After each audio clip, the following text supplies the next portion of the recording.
আসসালামু আলাইকুম। আজকে আমি ট্যাংরা মাছের ঝোল করব। এখন পেঁয়াজ কুচি,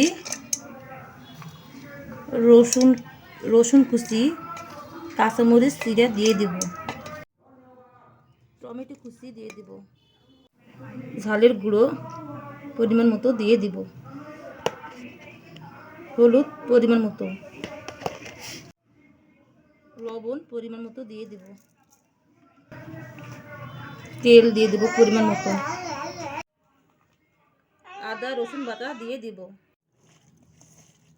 এখন ভালোভাবে মেখে নেব।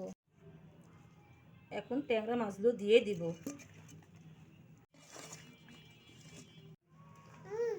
পরিমাণ মতো পানি দিয়ে দিব। চুলায় বসিয়ে দিয়ে ঢাকা দিয়ে দেব।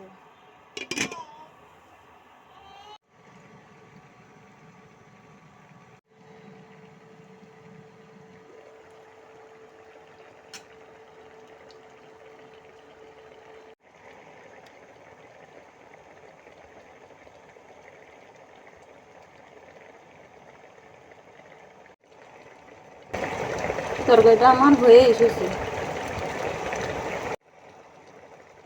এখন আমি নামিয়ে নিব।